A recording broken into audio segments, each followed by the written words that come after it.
오늘 말씀은 사도행전 10장 39절에서 43절 말씀입니다. 신약성경 205페이지에 있습니다.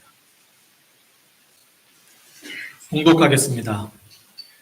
우리는 유대인의 땅과 예루살렘에서 그가 행하신 모든 일의 증인이라. 그를 그들이 나무에 달아 죽였으나 하나님이 사흘 만에 다시 살리사 나타내시되 모든 백성에게 하신 것이 아니요 오직 미리 택하신 증인 곧 죽은 자 가운데서 부활하신 후 그를 모시고 음식을 먹은 우리에게 하신 것이라. 우리에게 명하사 백성에게 전도하되 하나님이 살아있는 자와 죽은 자의 재판장으로 정하신 자가 곧 이 사람인 것을 증언하게 하셨고 그에 대하여 모든 선지자도 증언하되 그를 믿는 사람들이 다 그의 이름을 힘입어 죄 사함을 받는다 하였느니라. 이것은 오늘 우리에게 주시는 하나님 말씀입니다. 하나님 감사합니다. 감사합니다.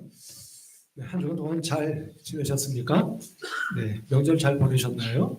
네, 우리 앞서 인사 한번 하시긴 하셨습니다만 곁에 있는 분들과 한 번만 더 인사하실까요? 명절 잘 보내셨습니까? 함께 인사하십시오. 시작.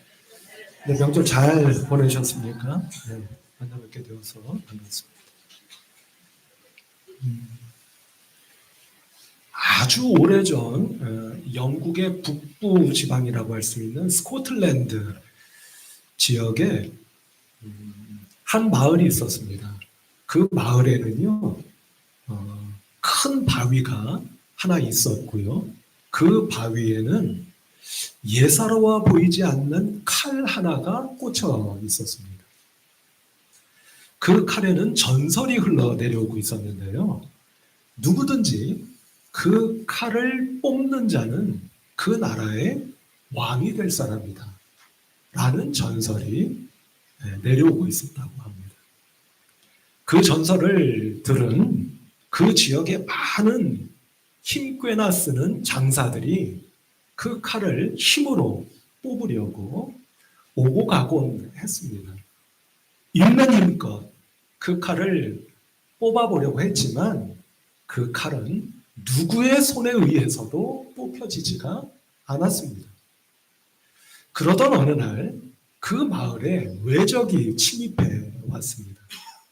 어른들이 외적을 막으려고 싸우러 모두 다 뛰쳐나갔습니다. 그 모습을 본 한 소년이 어린 마음에 어른들을 돕고자 그러나 소년이었기에 어떤 무기도 손에 쥐어져 있지 않았기에 문득 바위에 꽂혀 있는 그 칼이 눈에 들어와서 그 칼을 뽑아버려 바위 위에 올라갔습니다. 그리고 힘껏 칼을 붙잡고 뽑으려 했습니다. 그 순간 그 칼이 언제 그렇게 누구의 힘에 의해서도 요지부동 뽑히지 않았었더냐 싶을 만큼 칼은 소년의 손에 의해서 스르르 뽑혔습니다. 이 소식을 들은 사람들은 놀라지 않을 수가 없었습니다. 그리고 흘러내려오던 전설과 같이 그 소년은 스코틀랜드의 왕이 되었습니다. 그 왕이 누군지 아십니까? 그 유명한 아더 왕입니다. 제가 중학교 때 읽었던 소설들 가운데 가장 재미있게 읽었던 소설 가운데 하나인데요. 스코틀랜드에서 내려오던 전설과 또 스코틀랜드 지역에는 신화가 많답니다. 그 신화를 기반으로 해서 쓰여진 소설, 바로 아더왕 이야기. 혹시 여러분들이 원탁의 기사라고도 알고 계실런지는 모르겠습니다. 근데 제가 읽은 책 제목은 아더왕 이야기로 기억을 합니다. 그 소설의 내용입니다. 어렸을 때 이 소설을 읽으면서 제가 문득 이런 생각을 했습니다. 아, 이 아도 왕은 하늘이 택한 사람이었구나 하는 생각을 하면서 제가 혼자 무슨 생각을 했느냐면 저도 어떤 사람이 되고 싶은 겁니까? 저도 하늘이 택한 사람이 되고 싶다라는 마음을 가졌었던 기억이 납니다. 그러니까 아도 왕은 하늘이 택해서 왕이 된 사람이다. 뭐 이런 이야기가 되는 것 같습니다. 우리가 근래 쓰는 말 가운데 어떤 사람을 가리켜서 대체 불가의 사람이라고 부를 때가 있는 것 같습니다. 어떤 사람이요? 대체 불가. 무슨 뜻입니까? 어떤 일을 하려고 할 때 그 사람이 아니면 안 된다는 거예요. 그래서 대체 불가의 사람 이렇게 부르는 것 같은데요. 제가 비근한 예를 들면 지난 추석 명절에 말입니다. 여러분들 보셨는지 모르겠습니다. 어느 방송국에서 불세출의 가수인 조용필 씨의 콘서트 영상을 그게 아마 이제 녹화해서 보여준 거라고 하는데요. 그거 혹시 보셨습니까? 예, 보신 분들이 계신지 모르겠습니다. 그런 프로그램이 있다고 하는 것은 제가 알고 있었습니다. 근데 뭐 언제 어디서 하는지도 몰랐기 때문에 보지를 못했는데 마침 우연히 어느 날 밤에 텔레비전을 딱 켜는데요. 딱 그 방송이 하고 있는 겁니다. 그래서 어떤 곡을 들었느냐면 여행을 떠나요 라고 하는 조용필 씨의 히트곡을 제가 이렇게 보게 되었습니다. 그래서 몇 곡을 더 볼 수 있겠구나라고 생각을 했는데 그 곡이 마지막 곡이었습니다. 그래서 여행을 떠나요 그 곡만 제가 듣고 프로그램을 더 이상 볼 수는 없었는데 나중에 알고 보니까 그 여행을 떠나요라는 곡은 조용필 씨가 하는 모든 콘서트의 마지막 곡이라고 하더라고요. 그래서 제가 마지막 곡을 본 셈이 된 거였습니다. 여러분, 조용필 씨의 히트곡 아시죠? 너무나 많아서 기억이 이렇게 필름이 돌아가듯 그렇게 떠오르실지도 모르겠습니다만 혹시 어떤 곡이 떠오르십니까? 대표적인 히트곡. 예를 들면 양해하시고 들으시기 바랍니다. 돌아와요 부산항에 또는 한 500년 또 어떤 곡이 있을까요? 창밖의 여자 촛불 단발머리 못 찾겠다 꾀꼬리 친구여 허공 킬리만자로의 표범 너무 많이 알고 있죠. 저도 개인적으로 조용필 씨를 좋아하기 때문입니다. 어쨌든 수많은 히트곡들이 있습니다. 그런데 이런 생각 한번 해보시죠. 그 많은 히트곡들을 누군가가 다른 가수가 그 노래를 불렀다 라고 생각해 보시기 바랍니다. 다른 가수들이 부르기도 어렵거니와 서로 그 노래를 다른 가수가 불렀다 해도 그 느낌이 날까? 이런 생각이 들지 않으십니까? 물론 다른 가수들도 마찬가지일 겁니다. 그들에게도 히트곡들이 있고 그 노래를 다른 또 가수가 불렀다 하면 그런 느낌이 날까 싶은 것은 어느 가수나 마찬가지일 것 같다는 말씀이죠. 근데 어쨌든 조용필 씨의 경우에 그 많은 히트곡들을 다른 가수가 부르는 것을 상상할 수 있을까 하는 겁니다. 상상하기가 쉽지 않은 것 같습니다. 그래서 적어도 그 곡들에 있어서만큼은 조용필이라고 하는 가수가 대체 불가의 가수구나 하는 것을 알 수 있지 않을까 하는 생각이 든다는 것이죠. 그러니까 그 노래들에 있어서는 그 사람이어야 됩니다. 그 가수여야 되는 것이고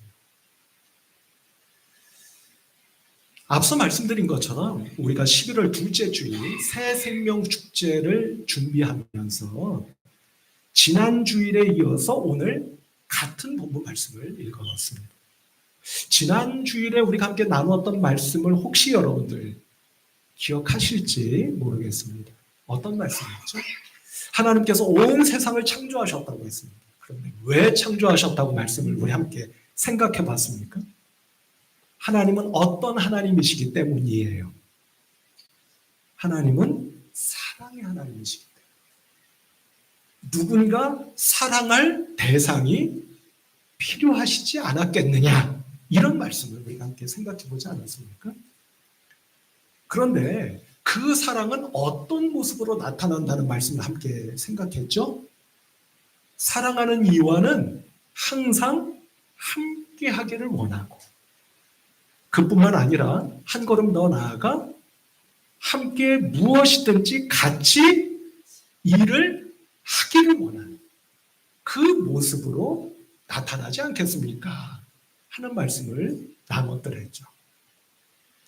그래서 주님께서 얼마든지 당신의 능력으로 전도하실 수 있고 하나님의 사람으로 하루아침에 바꾸어 내실 수도 있음에도 불구하고 우리에게 손을 내미셔서 이 일을 나와 함께 해보지 않겠느냐 라고 말씀하셨다 라는 말씀을 우리가 함께 지난 주일에 상고했던 것을 기억합니다.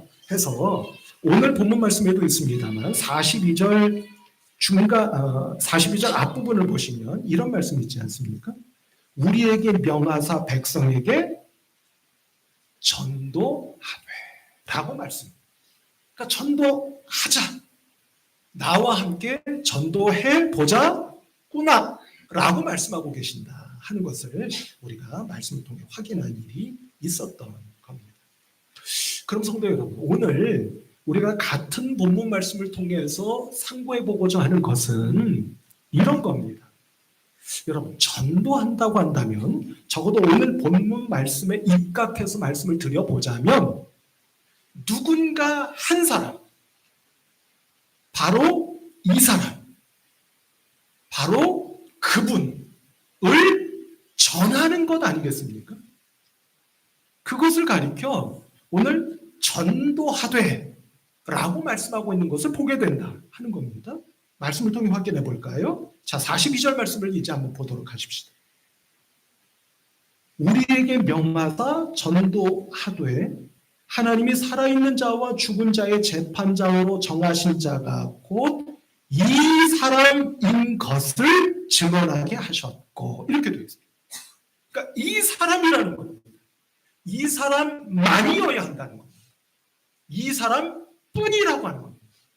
이 사람을 증언하라, 전하라 라고 지금 말씀하고 계시는 게 아니냐 하는 거죠. 그런데 오늘 생각해 보고자 하는 건 뭐냐면요, 그 사람, 이 사람, 이분, 여러분 이게 누구를 가리키는 말씀이라고 생각되십니까? 그분뿐이라는 거예요. 그분만이 가능하다는 겁니다. 그게 누구시라는 거죠? 그게 예수님이시라고 지금 베드로가 고넬료에게 말하고 있는 거라고 지난 주일날 말씀드리지 않았습니까? 예수님입니다. 그러면 이 예수님은 대체 어떤 분이시라고 오늘 본문 말씀이 말씀하고 계시느냐 하는 것을 추적해보자는 겁니다. 우리 성도님, 제가 한번 여쭤보겠습니다. 여러분들은 예수님이 누구시라고 믿고 계십니까? 예수님이 누구시라고 평소 생각하십니까? 예수님이 누구시죠? 누구십니까? 막 입안에서 막 맴도시죠? 근데 누구라고 딱 말하기가 좀 주저들기도 하고 좀 아마 그러시지 않겠나 싶어요. 근데 다들 나름대로 마음속과 머릿속에는 여러분들만의 생각과 고백이 아마 있으실 겁니다. 예를 들면 예수님은 하나님의 아들이십니다. 예수님은 그리스도십니다. 예수님은 나의 주인이십니다. 생명이십니다. 진리이십니다. 등등 여러 가지로 여러분들이 아마 고백하실 수 있으리라 생각이 된다는 거죠. 그 맥락에서 오늘 본문 말씀에서는 그 예수님이 누구시라고 지금 말씀하고 있느냐를 찾아보시자. 추적해 보시자. 이 말씀인 겁니다. 자, 그러면 그 눈으로 오늘 본문 말씀을 한번 들여다볼까요? 예수님을 누구라고 베드로는 고넬료에게 소개하면서 이 사람이야. 그러니 이 사람을 전하는 거야. 라고 말하고 있는 거냐 하는 겁니다. 먼저 42절 말씀, 이제 막 보신 그 42절 말씀을 가만히 보면 제가 다시 읽지는 않겠습니다. 예수님을 누구라고 지금 베드로가 말씀하고 있습니까? 뭔가 눈에 띄는 말씀이 있지 않으십니까? 이 질문에 대한 답으로서 말입니다. 그렇습니다. 예수님이 누구시라고요? 하나님이 살아있는 자와 죽은 자의 재판장으로 정하신 자. 곧 이 사람이라고 지금 말씀하고 있지 않습니까? 그러니까 하나님이 살아있는 자와 죽은 자의 누구로? 재판장으로 삼으신 사람. 그분이 바로 누구다? 예수님이시다. 라고 말씀하고 있다. 이렇게 말씀드릴 수 있는 거예요. 그럼 여러분, 살아있는 자와 죽은 자의 재판장? 이게 누구라는 거, 이게 뭘 하는 거라는 걸까요? 그러니까 이런 뜻이 아니겠습니까? 이 사람이 진정 살아있는 사람인지 아니면 죽은 사람인지. 바꿔 말하면 이 사람이 진정 살아있는 사람인지 아니면 살아있는 것처럼 보이나 실제로는 죽어있는 사람인지를 판결하는 자가 누구라는 겁니까? 그게 예수님이시다. 이거를 조금만 더 바꾸거나 또는 확대해서 말씀을 드리면 어떻게 되느냐면요. 이 사람을 살릴 수도 있고 죽일 수도 있는 그 생명의 권한을 가지고 있는 분이 예수님이시다. 라고 하나님이 한 사람을 삼으셨다. 그게 누구다? 예수님이시다. 그 뜻이 아니겠느냐 하는 겁니다. 그러니까 하나님께서 그야말로 이 사람이 아니면 안 돼 라고 대체 불가의 한 사람을 세우셨다. 그분이 예수님이시다. 라고 베드로가 지금 고넬료에게 소개하고 있고 말하고 있고 선포하고 있는 말씀입니다. 이렇게 말씀드릴 수가 있겠다 하는 겁니다. 두 번째를 한번 보도록 할까요?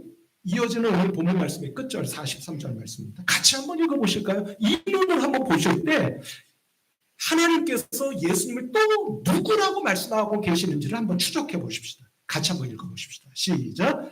그에 대하여 모든 선지자도 증언하되 그를 믿는 사람들이 다 그의 이름을 힘입어 죄사함을 받는다 하였느니라. 아멘.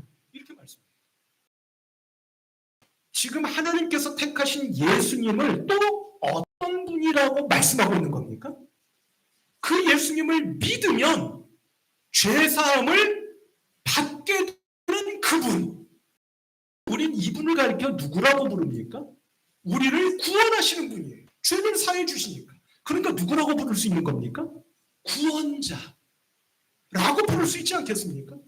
그러니까 성도 여러분, 42절과 43절의 말씀을 대비시켜 보면 지금 베드로는 고넬료와 그 가족들에게 예수님을 이렇게 소개하고 있지 않습니까? 첫째, 누구시라?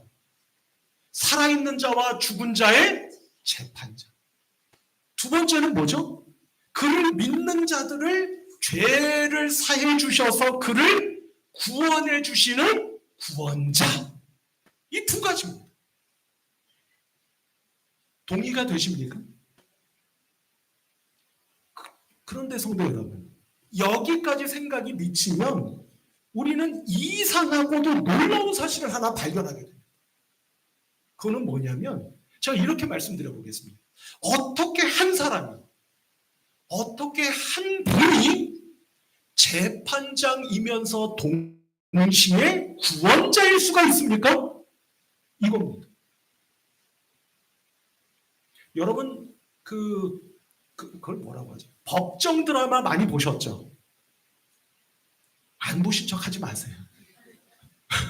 많이 보셨죠? 그러면 그 재판정을 한번 머릿속에 떠올려 보십시오. 재판장이 있습니다. 판사죠, 판사. 또 죄인을 고발하는 검사가 있습니다. 죄인을 변호하는 변호사 또는 변호인이 있습니다. 예수님은요, 재판장이라고 하셨습니다. 아울러 동시에 이 사람은 죄가 없습니다. 이 사람은 무죄입니다. 라고 열심히 죄인 옆에서 변호하고 있는 변호인이기도 하시다는 말씀인 겁니다. 상식적으로 이게 가능합니까? 가능한가요? 불가능한가요? 아니, 가능합니까? 불가능합니까? 어떤 한 사람이 판사 자리에 서서 막 판결을 하려고 하면서 동시에 변호사 자리에 가서 이 사람은 그래서 또 무죄입니다, 무죄입니다. 이럴 수가 있느냐는 겁니다. 가능합니까? 불가능합니까? 불가능한 얘기예요. 그런데 어떻게 하나님께서는 예수 그리스도를 재판장이라 하시면서 동시에 구원자 또는 변호인이라고 말씀하시느냐 하는 겁니다. 불가능한 걸 왜 가능하다고 하시느냐 하는 거죠. 제가 지난 한 주간 동안 명절 기간이었음에도 불구하고 내내 이 말씀을 마음에 품고 기도하며 머릿속으로 풀어보려 애를 써 보았습니다. 그 과정에서 제가 내린 결론이 있습니다. 그 결론은 무엇이냐면 예수님이 어떻게 한 인간의 모습으로 이 땅에 오셨는데 그분이 재판장이시면서 동시에 구원자이실 수가 있을까? 이 질문에 대한 대답인 겁니다. 그 대답은 다른 것이 아닙니다. 그 대답은 바로 이겁니다. 예수님이시기 때문에 가능합니다. 어떻게 가능하다고요? 그런 예수님은 예수님이시기 때문에 하는 결론에 다다른 겁니다. 이게 무슨 말씀이냐? 우리 성도 여러분, 지난 주일날 우리가 나눴던 말씀을 앞서 잠깐 한번 되새겨 보았죠? 하나님은 사랑의 하나님이시라 했습니다. 그런데 성도 여러분, 가만히 생각해 보시기 바랍니다. 하나님은 우리를 사랑하시기 위해서 만드셨다고 했습니다. 그러면 한 걸음 더 나아가서 내가 사랑하기 위해서 만든 자들, 저와 여러분들입니다. 그들을 위해서 무엇이든지 못하실 게 있겠습니까? 그게 있을까요? 내가 너희들을 사랑하는데 이거는 못하겠어. 이런 게 하나님께 있으시겠습니까? 우리에게는 있죠. 우리에게는 얼마든지 있을 수 있습니다. 그러나 하나님께 내가 사랑하기 위해서 너희들을 만들었어 한 피조물인 저와 여러분들을 위해서 그 사랑을 드러내고 나타내고 펼쳐가실 때 요거는 내가 도무지 못하겠다 하시는 게 있을 수 없습니다. 이것을 바꿔 말씀드리면 이렇게 됩니다. 하나님께서 우리를 사랑하시기 위해서 뭔가를 하시려고 마음을 먹으셨다 치십시다. 그거를 누구도 어떤 것도 막을 수 있습니까? 없습니까? 못 막습니다. 이것을 가리켜 우리는 보통 하나님의 사랑, 하나님의 우리를 향하신 사랑 이렇게 고백하잖아요. 제가 지난 주 중에 깨달은 겁니다. 발견한 겁니다. 저 나름대로 말입니다. 그게 뭐냐면 하나님의 자유. 그게 뭐라고요? 하나님의 사랑과 동시에 하나님의 자유. 쉽게 말씀드리면 하나님의 마음이다 이 말씀이에요. 하나님은 내가 재판장이 되고 싶으면 재판장이 되실 수 있는 분이십니다. 그와 동시에 내가 너희들을 변호하고 싶어. 구원하고 싶어. 구원자도 되실 수가 있는 거예요.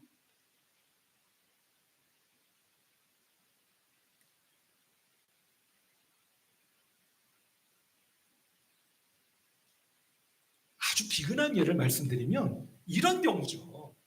우리 왜 드라마나 영화 가운데서 이런 장면 보시지 않습니까? 아이가 딸이든 아들이든 아빠 엄마가 너무 애지중지하며 사랑해요. 근데 이 아이가 예를 들어 딸아이라고 치십시다. 남자아이와 사귀다가 헤어졌어. 어린아이가. 그래서 마음에 상처를 받았대요. 그래서 우울합니다. 그러면 아빠와 엄마가 어떻게 하죠? 그런가 보네.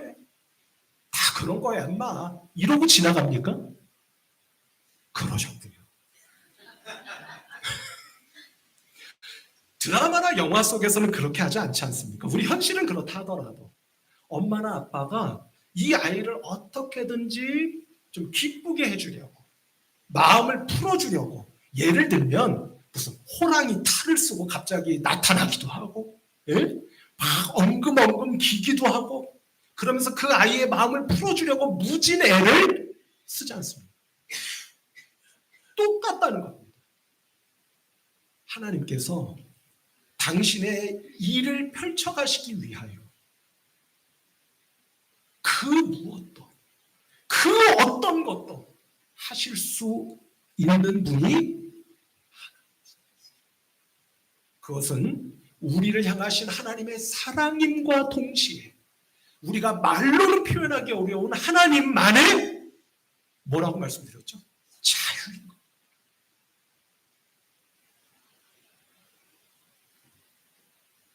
앞서 예수님이 누구신 것 같으시냐 여쭤봤잖아요. 저도 목사이기 이전에 한 사람의 신앙인입니다. 저도 틈이 날 때마다 문득 떠오르는 질문이 있습니다. 예수님은 대체 누구시지? 누구실까? 내가 모르는 어떤 게 또 있겠지? 늘 그게 궁금해요.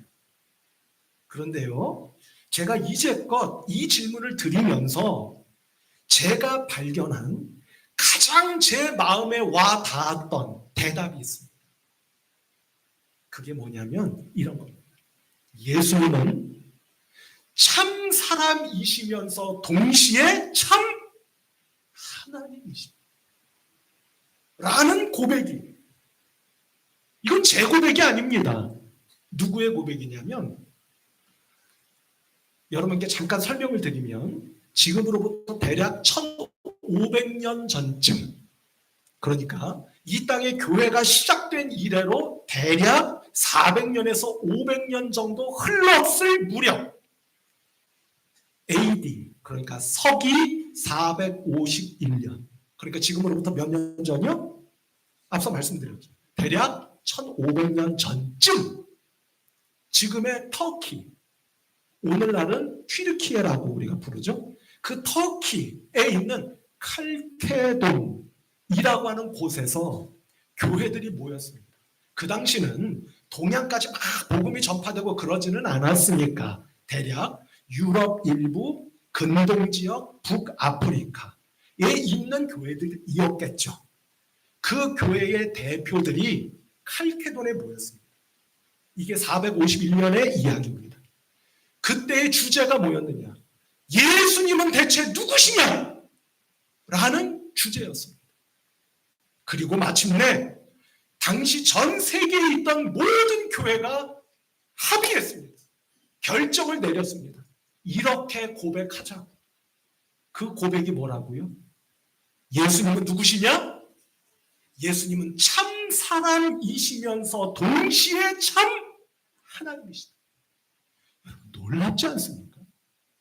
제가 이제껏 들은 가장 예수님은 누구시냐에 대한 가장 은혜가 되었고 감동이 되었고 인상이 깊었던 고백입니다.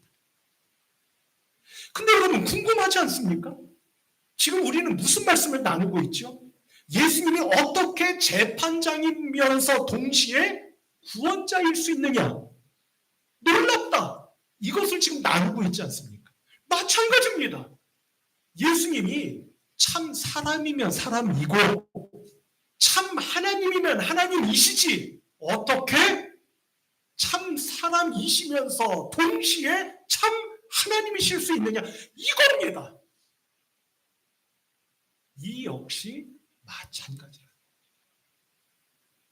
하나님은 참 사랑의 하나님이시면서 동시에 어떤 하나님이시라고요? 참 자유. 하나님이시기 때문에 가능한 겁니다. 라고 말씀드리지 않을 수가 없겠다 하는 겁니다.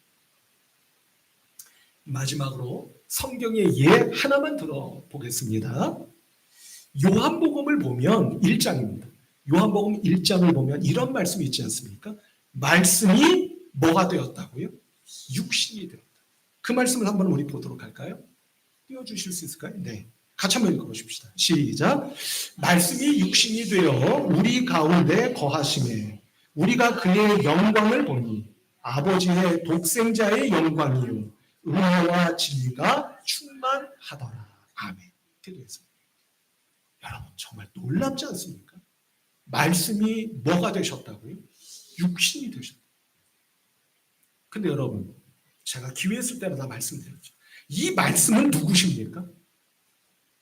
말씀은 누구셔요? 하나님이세요. 1장 1절을 한번 보십시다. 이 또한 같이 한번 읽어보실까요? 시작.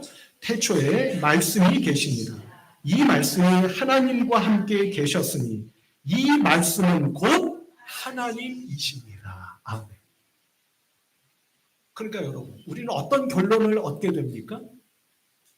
말씀이신 하나님이 뭐가 되신 거예요? 육신이 되셔서 이 땅에 오신 겁니다. 그분이 누구신 거예요? 그분이 예수 그리스도신 겁니다. 그래서 우리는 예수 그리스도를 말씀이라고도 부르는 겁니다. 그런데 이것도 이상하지 않습니까? 아니, 말씀이면 말씀이고 육신이면 육신이시지 어떻게 말씀이 육신이 되시느냐?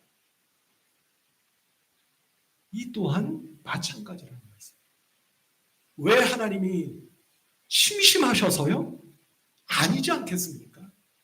왜 굳이 육을 입고 이 땅에 오십니까? 우리를 어떻게든지 구원하시기 사랑의 하나님이신 것이죠. 그런데 육신이 되시는 그 방법을 택하신 건 하나님의 자유인 겁니다. 하나님 마음인 겁니다.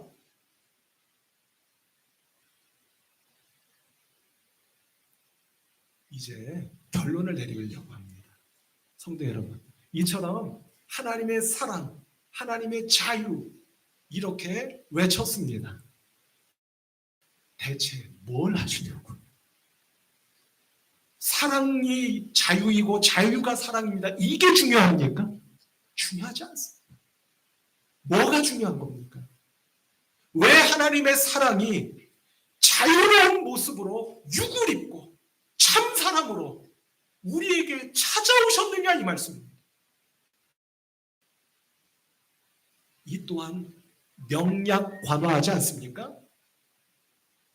허우적거리고 있는 저를 지난 한 주간 동안도 명절을 지내면서 이래야 할지 저래야 할지 알지 못하고 할 수가 없어서 그저 허우적거리고 있는 저를 그 허우적거림으로부터 건져내시고 여러분들은 허우적거리지 않으셨습니까? 저만 그렇게 허우적거렸나요? 여러분들도 그러지 않으셨을까 싶습니다. 그런 저와 여러분들을 그 허우적거리고 있는 물속과 늪 속에서부터 건져내시고 꺼내시고 살려주시기 위해서 당신의 사랑과 자유를 아낌없이 부어주신 분이 바로 하나님이시요 우리 주님이시구나 하는 것을 깨닫게 되었다 하는 것입니다. 제가 마지막이라고 말씀드렸는데 한 가지를 놓쳤네요. 이제 진짜 마지막입니다.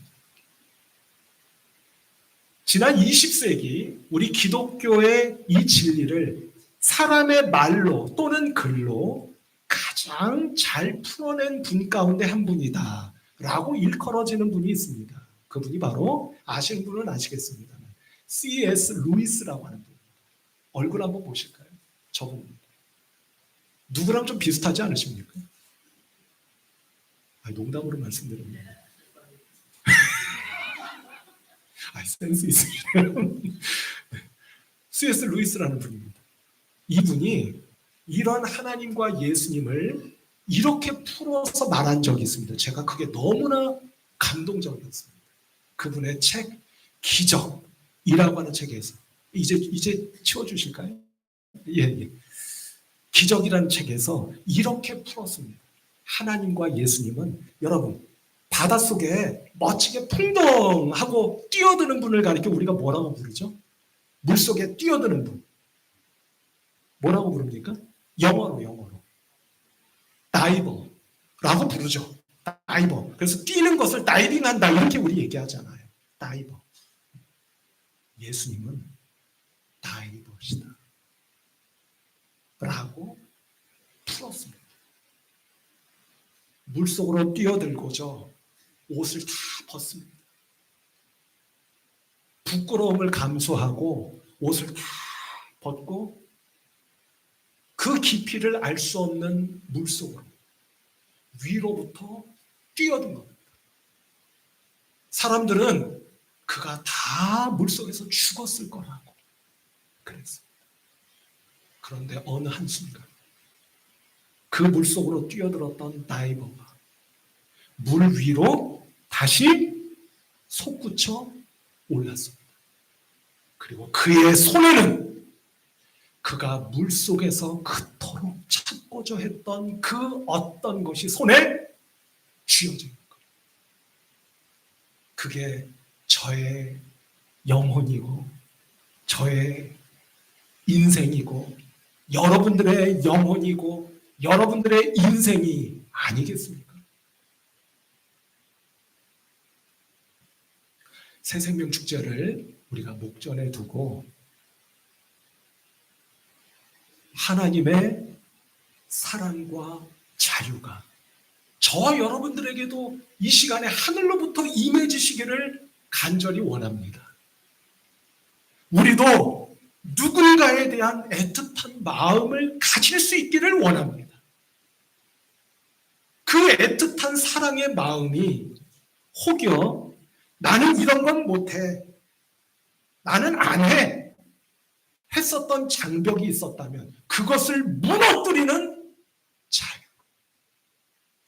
저 사람과 나 사이에는 선이 있어.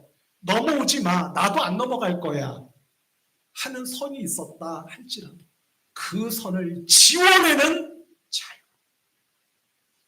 하나님의 사랑과 자유가 우리의 사랑과 자유로 이 시간에 임해져서 우리도 하나님처럼 예수님처럼 누군가에게 다이버처럼 뛰어들어가 그의 영혼과 그의 인생을 거머쥐고 하나님 앞으로 한번 나와 볼 수 있는 저와 여러분들이 되면 그 모습을 우리에게 보여주셨던 하나님께서 얼마나 기뻐하시고 기꺼워하시며 우리의 등을 토닥여 주시고 아니 우리를 와락 하며 끌어안아 주시겠는가 하는 상상을 생각을 해보게 되는 겁니다. 우리 성도 여러분, 우리 교회와 성도 여러분들 한 분 한 분 머리 위에 심령 위에 이런 말씀과 성령의 은혜가 풍성하게 임해지시는 복된 오늘 10월 둘째 주일 이 예배 시간 자리가 되시기를 주님의 이름으로 축복합니다. 기도하십시다. 하나님 감사합니다. 저희가 하나님의 사랑을 알면 얼마나 알겠고 하나님의 자유를 안다면 얼마나 알겠습니까? 아무것도 모르는 저희들이 감히 하나님의 사랑과 자유를 이 시간에 말씀을 통해 상고해 보았습니다. 그저 은혜를 구합니다. 하늘문을 열어주셔서 이 어리석고 우매한 저희들에게 하늘의 신령하신 은혜를 부어주시사 그저 저희들의 가슴의 사랑이 저희들의 마음의 자유가 임해지심으로 뛰어넘어야 할 벽을 뛰어넘게 하시고 건너 뛰어야 할 선을 건너 뛸 수 있는 저희들이 되어 하나님께서 찾으시는 영혼들을 전도하되 나와 함께 같이 전도해보지 않겠니? 다가와 주시는 주님의 손을 믿음으로 붙잡고 그 길을 함께 걸어가는 저희들 모두가 될 수 있도록 은혜를 베풀어 주시옵소서. 예수 그리스도의 이름으로 기도하옵나이다.